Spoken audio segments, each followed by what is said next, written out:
Te damos por esta mañana. Bendice cada persona que escucha, cada persona que está en esta transmisión. Dios me los bendiga en el nombre de Jesús. Amén y amén.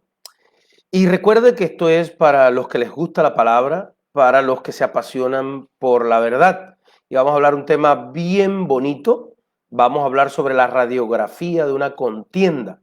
Esto se encuentra en el libro de Números, capítulo 16, versículo del 1 y se extiende hasta el capítulo 18 en la porción que semanalmente estamos estudiando en esta serie expositiva del Antiguo Testamento, la cual nos encontramos en el libro de Números. Y yo quería narrarles este pasaje, pero no quiero perder ninguna de las riquezas, por eso más bien vamos a leer el pasaje que se encuentra en número 18, en el libro de Números, versículo 16, y también vamos a leer una porción en el 17.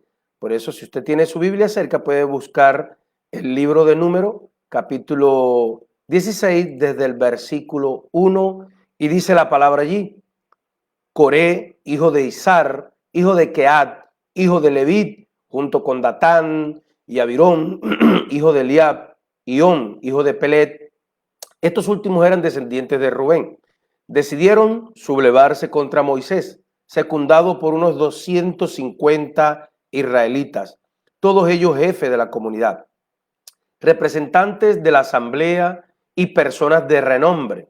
Se amotinaron contra Moisés y Aarón y les dijeron: ustedes se han excedido en sus atribuciones. Toda la comunidad es sagrada y el Señor está en medio de ella. ¿Por qué entonces ustedes se ponen por encima de la asamblea del Señor? Cuando Moisés oyó esto, cayó con el rostro en tierra y luego dijo a Coré y a todos sus secuaces: mañana el Señor pondrá de manifiesto quién es el que le pertenece y quién está consagrado, y permitirá que se le acerque el que ha sido elegido por él. Por eso hagan lo siguiente: tú, Coré, y todos tus secuaces tomen unos incensarios y pongan fuego en ellos. Pongan fuego en ellos y mañana échenle incienso en la presencia del Señor. Y aquel a quien el Señor elija será el consagrado. Ustedes, hijos de Leví, se han excedido en sus atribuciones. Luego Moisés siguió diciendo a Coré: escúchenme, hijos de Leví, ¿no les basta que el Señor los haya separado de toda la comunidad de Israel y los haya acercado a él para prestar servicios en la morada del Señor y para estar como ministros al frente de la comunidad? El Señor te promovió a ti y a todos tus hermanos, los descendientes de Leví, y todavía reclamas el sacerdocio. En realidad tú y tus secuaces se han confabulado contra el Señor, porque ¿quién es Aarón para que ustedes protesten contra él? No te basta con habernos sacado, le dijo Coré, no te basta con habernos sacado de una tierra que emana leche y miel para hacernos morir en el desierto, y todavía quieres dominarnos. Oiga eso es lo que le contesta Coré a partir del 11. Lo voy a volver a leer para que usted vea.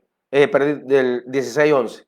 En realidad, tú y tus secuaces se han confabulado contra el Señor, porque ¿quién es Aarón para que ustedes protesten contra él? El 12. Moisés mandó a llamar a Datán y a Abirón, hijos de Eliab, pero ellos replicaron: no iremos. ¿No te basta con habernos sacado de una tierra que emana leche y miel para hacernos morir en el desierto? ¿Todavía quieres dominarnos? El lugar al que nos has traído no es una tierra que emana leche y miel, y no nos has dado como herencia campos y viñedos. ¿O pretendes impedir que la gente vea? No iremos. Moisés se indignó profundamente y dijo al Señor, no acepte su oblación. Yo no les he quitado ni un solo asno, ni he perjudicado a ninguno de ellos. Entonces Moisés dijo a Coré: tú y tus secuaces comparecerán mañana delante del Señor, y también aparecerá Aarón, cada uno de ustedes tomando su incensario, y pondrá incienso, y lo ofrecerá al Señor. Serán 250 incensarios en total. También tú, Aarón, llevarás cada uno el suyo. Cada uno tomó su incensario y luego que pusieron fuego, le echó el incienso. Y luego ocuparon sus puestos a la entrada de la carpa del encuentro, junto con Moisés y Aarón. Una vez que Coré convocó contra ellos toda la comunidad a la entrada de la carpa del encuentro, la gloria del Señor se le apareció a la comunidad. Y el Señor dijo a Moisés y a Aarón: sepárense de la comunidad, porque los voy a exterminar en un instante. Pues ellos cayeron con rostro en tierra y exclamaron: Dios, tú que nos das el aliento a todos los vivientes, ¿te vas a irritar contra toda la comunidad cuando el que peca es uno solo? El Señor dijo a Moisés: habla en estos términos a la comunidad: aléjense de los alrededores de la morada de Coré, Datán y Abirón. Y Moisés se levantó y fue a donde estaba Datán y Abirón, seguido de los ancianos de Israel, y dijo a la comunidad: apártense de las carpas de estos hombres, apártense de las carpas de estos hombres perversos y no toquen nada de lo que les pertenece, porque de lo contrario ustedes también serán exterminados por causa de sus pecados. Y todos se separaron de la morada de Coré, Datán y Abirón, y Datán y Abirón por su parte salieron y se pusieron en pie a la entrada de sus carpas, junto con sus mujeres, sus niños y sus pequeños. Moisés dijo: en esto conocerán que ha sido el Señor el que me envió a hacer estas cosas, y que no es un capricho mío. Y si estos hombres mueren de muerte natural, y su suerte es igual a la de otros hombres, no ha sido el Señor el que me envió. Pero si el Señor realiza algo inusitado, si la tierra abre sus fauces para tragarlos con todos sus bienes, y ellos bajan vivo al abismo, ustedes sabrán que esta gente ha despreciado al Señor. Apenas Moisés terminó de pronunciar estas palabras, el suelo se partió debajo de sus pies, la tierra se abrió sus fauces y se los tragó junto con sus familias, con toda la gente de Coré, con todos sus bienes. Todos ellos bajaron vivos al abismo con todo lo que les pertenecía. La tierra los cubrió y desaparecieron de en medio de la asamblea. Al oír sus gritos, todos los israelitas que estaban cerca de ellos huyeron diciendo: que no nos trague la tierra. Luego bajó fuego del Señor y consumió a los 250 hombres que habían ofrecido incienso. Ahora leamos una porción en el capítulo 17 a partir del versículo 9. El Señor dijo a Moisés, bueno, vamos a leer desde el 6. Al día siguiente, oiga, no bastó lo que pasó. Al día siguiente, toda la comunidad de los israelitas protestó contra Moisés y a Aarón diciendo: ustedes han provocado una mortandad en el pueblo del Señor. Estaban culpando a Moisés de lo que le había pasado a los rebeldes de Coré y su compañía.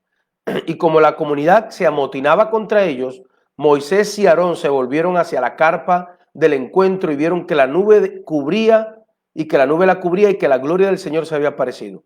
Entonces fueron a la carpa del encuentro y cuando estuvieron frente a ella, el Señor dijo a Moisés: apártense de esta comunidad porque los voy a exterminar en un instante.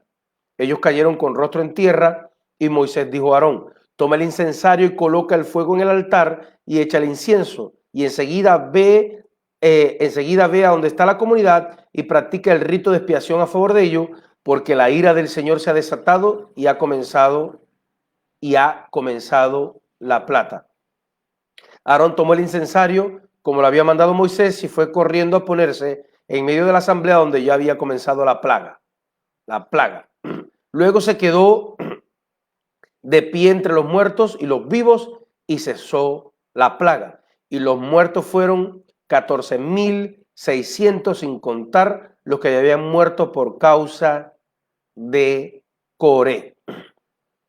Qué tremendo, qué tremendo. Yo quería narrárselos, pero no quería que perdieran ningún detalle. Cómo se forma en esta sección, en esta porción de enseñanza, una revuelta. Coré forma un grupo de secuaces y ellos protestan como Moisés, como usted pudo ver que leímos y los argumentos de Coré era que Moisés se había atribuido el liderazgo a él mismo, que había puesto a su familia y que todo el pueblo era santo, por lo tanto todo el pueblo tenía el derecho a dirigir y Moisés no tenía el derecho a levantarse él solo, como si se hubiera puesto por él mismo sobre toda la congregación. Moisés le propone que tomen incensarios, que lleven incienso, Aarón, en contraposición con 250 hombres de Coré, y cuando fueron a ofrecer incienso, la tierra se abrió y se tragó vivo, tal como Moisés profetizó, a todas las familias que eran secuaces de Coré y compañía. Y bajó fuego del cielo y consumió a los 250 que habían ofrecido incienso. Y al otro día, no bastaba esa rebeldía, al otro día todo el pueblo se volvió a unir, culpando a Moisés de que los que habían muerto habían sido por culpa de Moisés y no por la propia rebeldía de ellos. Y comenzó la mortandad en el pueblo del Señor. Moisés y Aarón se pusieron en el medio, intercedieron por ese mismo pueblo que los había culpado, por ese mismo pueblo que los quería eliminar, y el Señor pues cesó la mortandad y vamos a ver cuántas verdades preciosas, poderosas nos enseña este pasaje. Aquí podemos ver la radiografía de una contienda. Coré, hoy no vamos a estudiar lo que significa su nombre, pero solo queremos decir que Coré significa depilado o afeitado. Tal vez porque hicieron con él el rito que hicieron con los sacerdotes, donde usted pudo leer en porciones pasadas que había que pasar navaja por todo el cuerpo de los sacerdotes y quedaban depilados. Y este era lo que significaba el nombre de Coré, pero tiene otras implicaciones que vamos a contar después. Desde el 16.1 hasta el 18 está toda esta historia, esa revuelta de Coré, cómo Moisés intenta convencerlo que desistan de ese plan, cómo aparece la presencia divina, ordena a Moisés y a los demás que se aparten de esos hombres, la tierra abre su boca, los traga, y al otro día el pueblo se queja culpando encima culpando a Moisés. Comienza una plaga, la aplacan entre Aarón y Moisés con su intercesión, y luego Dios prueba al pueblo que él escoge a Aarón por medio del florecimiento de la vara de Aarón. Todo esto tiene muchas riquezas, no vamos a poder abarcarlas todas, pero vamos a llegar hasta donde Dios nos permita. En esta sección encontramos la raíz de toda discusión y discordia, por lo menos en el pueblo de fe y en muchos lugares seculares. Aquí encontramos al gran maestro de la discordia, a Coré. El análisis que él hace de la verdad y la justicia, en ese análisis que hace Coré se encuentran los elementos de una controversia, porque si se dieron cuenta, cuando leímos, Coré apela a la verdad y a la justicia. Dice, no es justo que ustedes se levanten ustedes mismos en su arrogancia, le dice Coré a Moisés y Aarón, y que ustedes mismos se pongan en los cargos y que ustedes mismos se enseñoreen sobre el pueblo cuando todo el pueblo es santo. Supuestamente había una bondad en ellos, había un reclamo justo, supuestamente había una verdad y una justicia, y en esto se encuentran los elementos de una discordia. Todos aquellos que generan discordia, polémicas, divisiones y contiendas, ellos buscan seguidores, ellos buscan adeptos que los apoyen. Estos métodos consisten, los que buscan la discordia, en presentarse ellos mismos frente a los demás como si ellos estuvieran luchando por algo justo, por algo que es noble. No, esos líderes están mal, pastor, está mal los que pusieron, ellos pues, se están poniendo la familia misma, ellos están... Entonces, consiste en ponerse a ellos mismos como alguien que está luchando por algo justo y algo noble. Porque más bien quisieran levantarse ellos para contrarrestar la injusticia o algún error que se está llevando a cabo por el liderazgo. El liderazgo que puso Dios Más bien, según ellos, no los puso Dios, se pusieron ellos mismos, están siendo injustos y hay que hacer algo para quitarlos, hay que hacer algo para eliminarlos. Entonces, ellos se están levantando más bien contra el alto liderazgo que está cometiendo injusticia y errores y están luchando para un bien común. Están luchando para el pueblo, porque supuestamente ese es el alto liderazgo, el que está haciendo algo que no está bien, el que está haciendo algo contra el pueblo. Entonces esos revoltosos están contra, más bien ayudando a los débiles y luchando contra aquel supuesto liderazgo que se autoproclamó y que está oprimiendo a los débiles. Pero la verdad es que esos buscadores de contienda lo que están luchando es por imponer algo que más bien satisface su propio ego, como que les den algún tipo de liderazgo que creen merecer, que les den algún tipo de reconocimiento que creen merecer, que ubiquen a sus hijos o que les den algún beneficio que creen merecer o que les dieron a otro una posición que ellos creen que deberían merecer ellos. La discordia que ellos crean proviene de su propio ego y no de un motivo santo como quieren hacer creer. Ellos se parecen a los grupos insurgentes en el mundo, no digo aquí, sino en el mundo, en Australia, en Neptuno, en Plutón.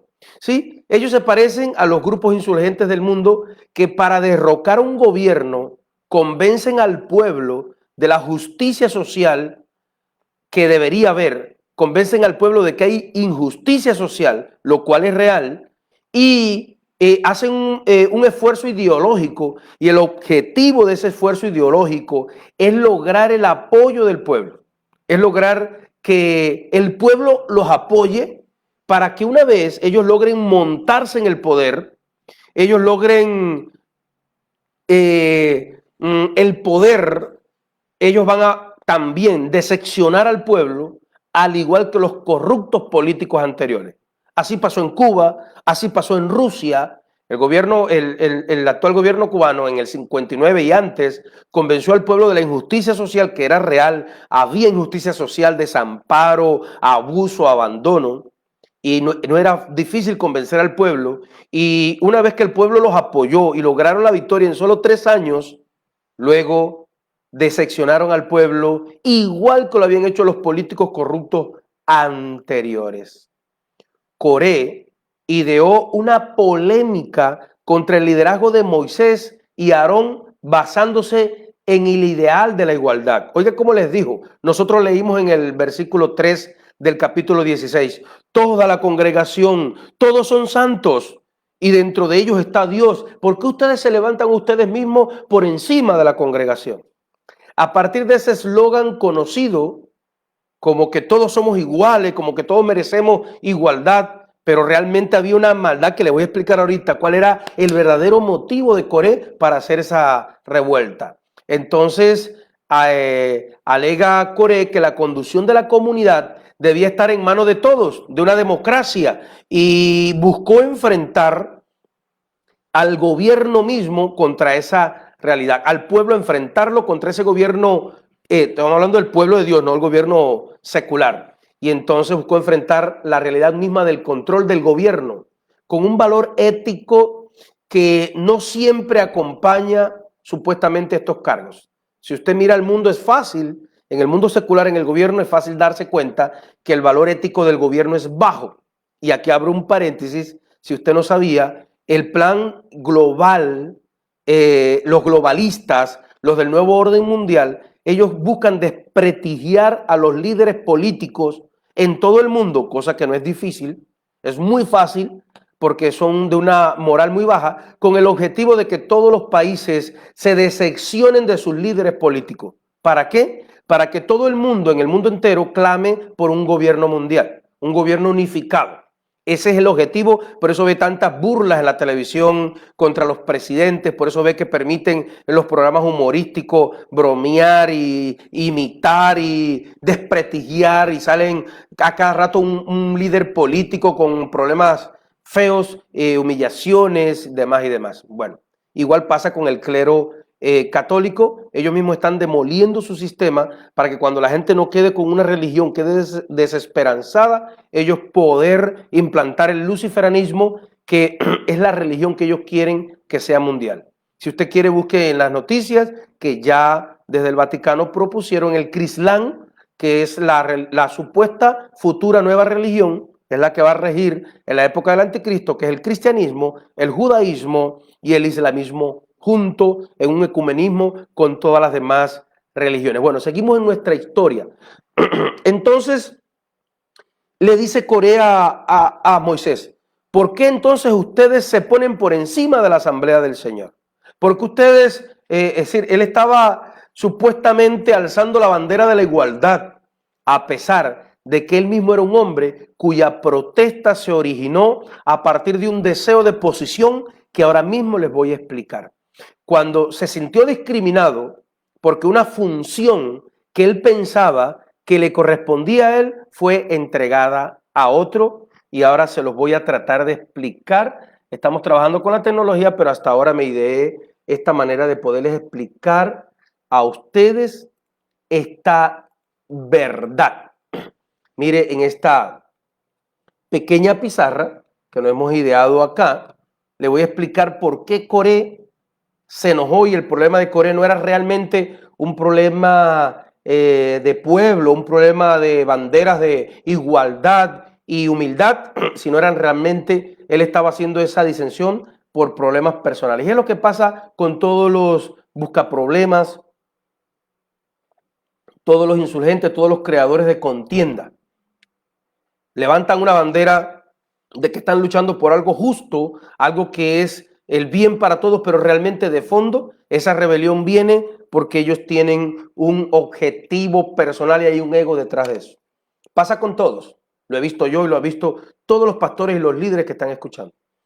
Mire, Leví fue uno de los patriarcas, ¿sí? Hijo de Jacob.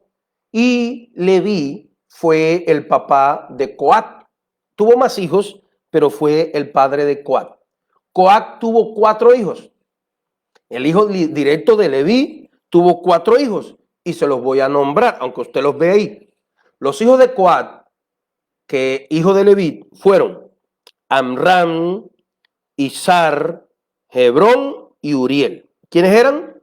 Pues Amram, Izar, Hebrón y Uriel. Bueno, entonces estos eran nietos de Leví. Eran nietos de Leví. Recuerde que en la cultura hebrea el primogénito llevaba toda la importancia para la herencia y los linajes, pero también había un orden de importancia en los hermanos según el orden del nacimiento. Es decir, para tomar decisiones, para ser jefes, era más importante Amram que Izar, y Izar era más importante que Hebrón, y Hebrón era más importante que Uriel. Ellos valían todos iguales para su papá, pero a la orden de darle un cargo, de darle una... Y obviamente los primeros iban a ser mayores. Obviamente podrían ser los que deberían merecer por la edad dirigir. Entonces, recuerde que leímos que Coré se levantó con príncipes, con jefes. No eran cualquier persona del pueblo. Bueno, ¿se acuerda de los hijos de Coat? Amram fue el padre de Aarón y de Moisés. Amram fue el padre de Aarón y de Moisés. Por eso que nadie se puso bravo cuando pusieron a Moisés y a Aarón de jefe, porque eran los hijos, los primeros hijos de Coat. Aarón siempre fue muy humilde, porque aunque Moisés era menor que Aarón, Aarón no se puso bravo cuando Dios designó a Moisés como líder sobre él. Y eso no es fácil. Cuando en una congregación ponen a un líder jovencito sobre otros que son mayores, o ponen un pastor jovencito, siempre o muchas veces lo sugiere las personas antiguas de llevan años, le hacen la guerra. Siempre esas directivas que llevan 20, 30 años, cuando ven que le ponen un pastor jovencito, muchos de ellos le hacen la guerra, o algunas veces o muchas veces le hacen la guerra. Pues Aarón fue humilde y no lo hizo con Moisés. Dios le puso a él, a su hermano como líder. El hermano era más joven, pero Aarón era muy humilde y no hubo problema con eso. Pero ¿qué pasó con los otros? Los hijos de Amram, Aarón y Moisés. Los hijos de Izar, Coré. Los hijos de Hebrón, bueno, usted lo puede ver en la genealogía que está en Éxodo 6:8. Usted lo puede ver la genealogía completa. Solo pusimos aquí para que no se confundiera lo más necesario. Pero tuvo más hijos. Coré fue el hijo primogénito de Izar. Los hijos de Hebrón lo puede ver en la genealogía de Éxodo 6:18. Y Uriel, el menor, tuvo de hijo a Alzafán. Alzafán debería ser el que menos importancia tenía.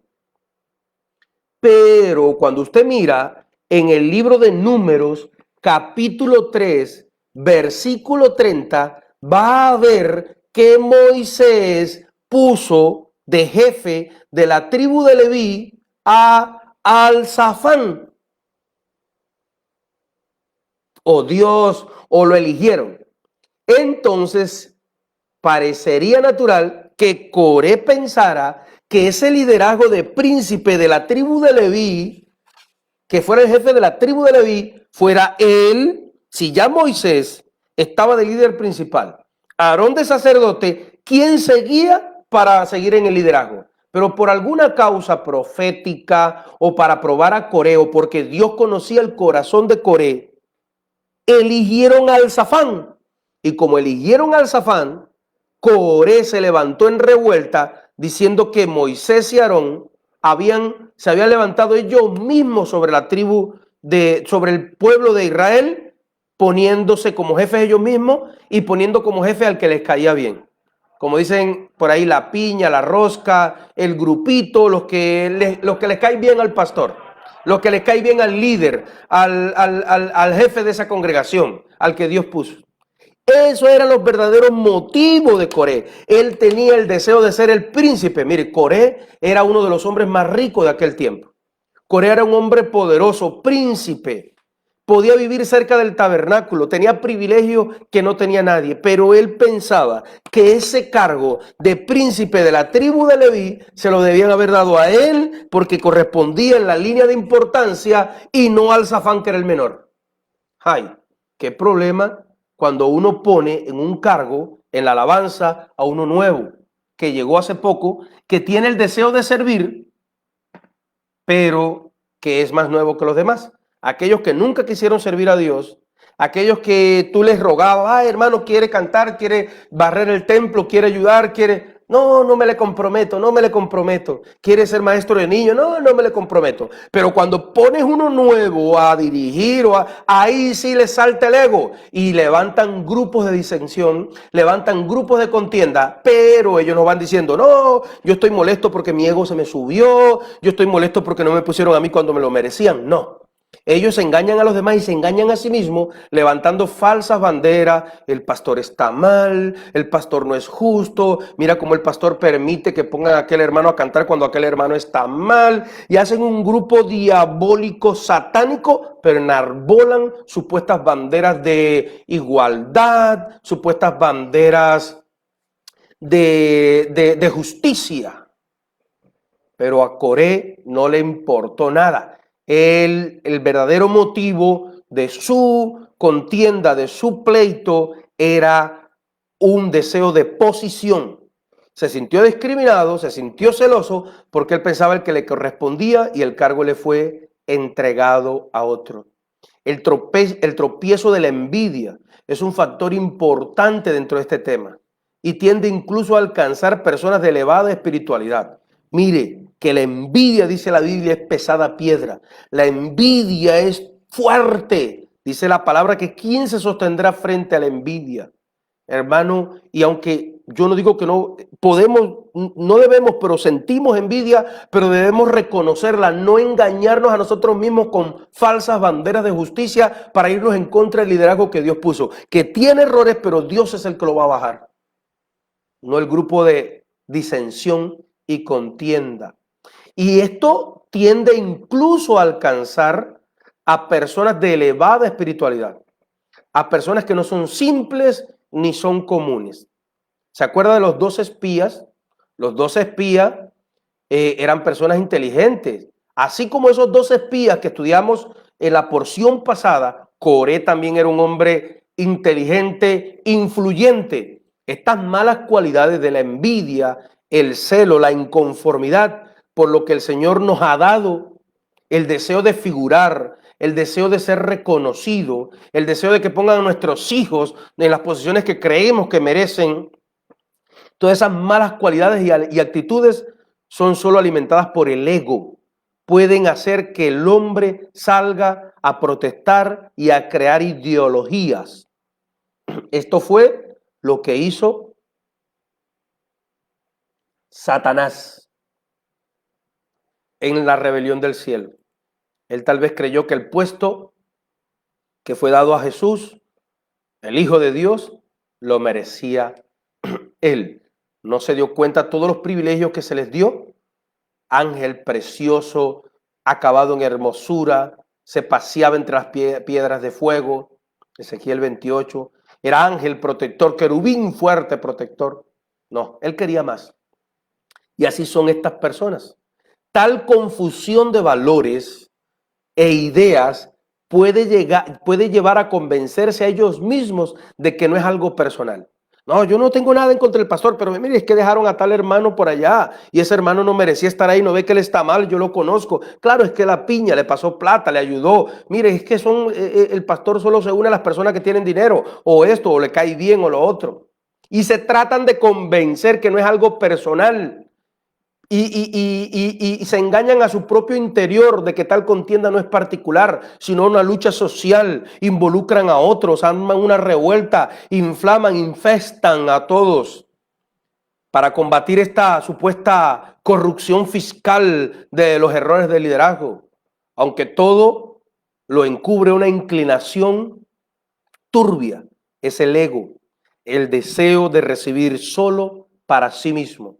Esta revuelta contra Moisés, en ella encontramos un sistema básico, dos elementos que analizaremos para introducirnos en el marco de esta estructura, de esta polémica.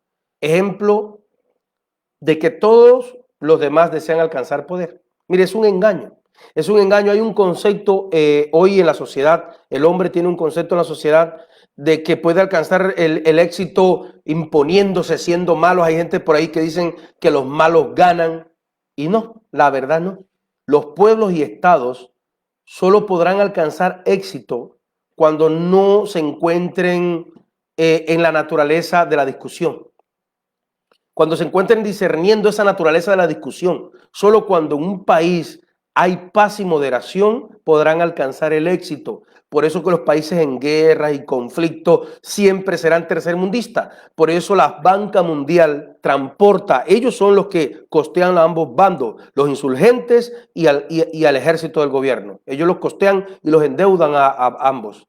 Ellos transportan las guerras hacia los países subdesarrollados para mantenerlos siempre en el subdesarrollo como lacayos, como el sostenimiento, como ese galpón de pollos, como ese corral de vacas. Entonces, solo un país va a alcanzar el éxito cuando hay paz y moderación. Así, nuestros maestros nos han enseñado en las escuelas sobre las sutilezas de la corrección de nuestras cualidades.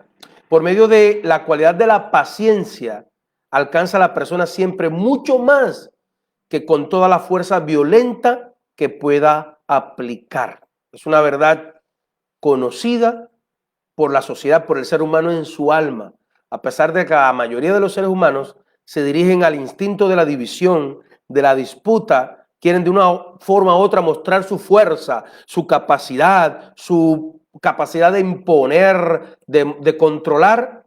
Las ideas de vencedor y vencido son términos de uso común entre las personas a todos los niveles, ¿sí? Pero haciendo un examen profundo, siempre vemos que un vencedor, uno que se impone, uno que se la da de que puede dominar a los demás, siempre termina siendo vencido. Los valores éticos son afectados en cualquier lucha y el vacío que conlleva a esta aparente victoria bajo el uso de la fuerza hace que poco a poco el gusto de la victoria sea amargo, muy amargo. Por eso los que siempre controlan, los que son dominantes, los que son controladores y que dañan y aplastan a los demás, terminan presos, muertos y con un final eterno lejos de Dios. Ahora, siempre buscan cómplices para que lleven la misma maldición que ellos. Coré no estuvo solo, estuvo en una coalición de personas irritadas y molestas. Se vio que llamaron a otro grupo de personas, Datán, Abirán y Ben Pelet. Ellos también se les unieron y parecía que ellos fueron convencidos por estas supuestas banderas de igualdad y de humildad que deberían tener los líderes. Pero no, ellos también estaban detrás de algo personal. ¿Sí? Esta coalición de personas irritadas y molestas, encontramos los puntos que llevan a un líder en el peor sentido del término, a tomar decisiones entre una mala y una peor. El justo con temblor asume una responsabilidad que le comisionan, que le delega y que Dios le autoriza sobre un grupo, sobre una congregación. Él se siente en la responsabilidad y se siente como dar cuenta a Dios, ¿sí? Pero el malo busca, a través de engaños y de muchos malvados como él, una coalición de cómplices que forma, busca a otros malos, no sé si ingenuos, pero se dejan engañar fácil para obtener algún tipo de ventaja. Como dije, ¿quién eran sus cómplices? La Biblia dice que de la tribu de Rubén, Datán, Abirán y Ben.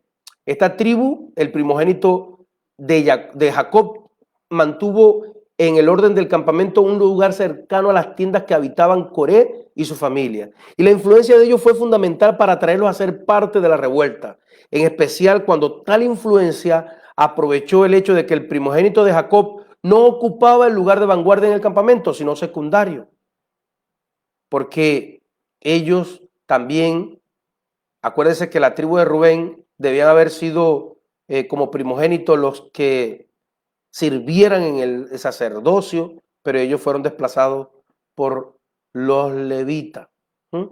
Por eso hay un viejo refrán hebreo que dice: pobre del malvado y pobre de su vecino, porque Datán, Abirán y Ben eran vecinos cercanos a las tiendas de campaña de Coré, a las tiendas donde vivían Coré. No siempre el vecino malvado es el que vive cerca geográficamente, sino aquel que está cerca para prestarle oídos. Hoy, por ejemplo, el WhatsApp, las redes sociales, el Facebook, sirve para muchas cosas buenas, pero también acerca a los malvados. Se llaman, se conectan, conspiran para su propio mal. Si no quieres que de parte de Dios te trague la tierra y vayas al Seol mientras se quema viva tu alma, apártate de los malos, de los contenciosos, de los que con falsa bandera de justicia, de arreglar las cosas que están mal en su iglesia, en su congregación, están luchando por un bien común, porque es mentira, luchan por su propio ego. Lo sabe Dios, yo lo sé con algunos que he podido ver. Según la opinión del comentarista, los 150 hombres que apoyaron esta revuelta eran a la vez primogénitos que se sintieron desplazados, y el nuevo orden del pueblo les había dado un puesto diferente al que ellos hubieran deseado. Porque después del pecado del becerro de oro, donde tomaron parte los primogénitos de Israel, el sacerdocio que poseía como privilegio de primogenitura fue entregado a los sacerdotes, a los cuanín, quienes serían entonces los servidores del templo. Y esta disposición irritó a algunos que vieron en esta revuelta un momento propicio para hacer un motín, un paro y mostrar la molestia y luchar por una posición mejor. Aquí vemos los elementos de esta coalición. Son significativos, contradictorios, todos tenían un objetivo: cambiar la conducción actual por un nuevo gobierno supuestamente de pueblo, como hacen los insurgentes, y por eso se presentaron de esa forma, con esas banderas de supuesta humildad que debían tener los líderes y la supuesta humildad y la supuesta igualdad que debían haber sobre el pueblo, pero a la vez desplazar a todos y tomar ellos la posición y ser dañosos con el pueblo. Todos justificaban un supuesto objetivo común y popular, santo, pero realmente todos eran guiados por el ego. Pero Dios lo sabía y no les resultó. Porque Dios sabía que no era tan noble como ellos estaban aparentando, no era tan santo como ellos estaban queriendo mostrar. Y Dios permitió que se abriera la tierra, como leímos, y dice que descendieron vivos al Seol, al infierno. Una coalición de cómplices, de malvados, de tal naturaleza, Cuando existe Dios, nunca va a prosperar. Los malos nunca van a ganar, lo he dicho, porque Dios existe. Solo si Dios no existiera, los malos podrían ganar. Bueno, hay mucho material y cosas bonitas para compartir que tienen que ver con la parte mesiánica, lo que apunta a Cristo de esta historia. No tenemos el tiempo, tal vez compartamos una segunda parte de este tema mañana y tiene que ver con cuando comenzó la mortandad en el pueblo, por ejemplo, un ejemplo de lo que vamos a tratar y especificar. Cuando comenzó la mortandad en el pueblo, Aarón se puso en medio entre los muertos y Dios, arriesgando su vida. Entonces el sacerdote Aarón pudo morir y Moisés también cuando se pusieron entre el pueblo y Dios. Pero Dios detuvo. Si Dios no se hubiera detenido, hubiera muerto Aarón y hubiera seguido muriendo la gente del pueblo. Ese es el papel de un sacerdote y ese fue el papel de Jesús el Cristo, Yeshua, el Hijo de Dios, cuando se puso entre Dios y nosotros y Él murió a favor de nosotros para que toda esa contienda y rebelión que tiene nuestra carne contra Dios pueda ser perdonada y podamos tener vida eterna, porque de tal manera amó Dios al mundo que dio a su Hijo unigénito para que todo aquel que en Él crea no se pierda, mas tenga vida y tenga vida eterna. Tal vez tengamos una segunda parte para explicar toda esa parte mesiánica. Dios me los bendiga. Recibe un milagro de sanidad en tu cuerpo, recibe un milagro financiero de sustento en tu vida y un milagro de paz y tranquilidad en tu hogar. Recuerde que esto es para el que le gusta la palabra, para el que se apasiona por la verdad. Dios me lo bendiga y nos estamos viendo en próximas transmisiones.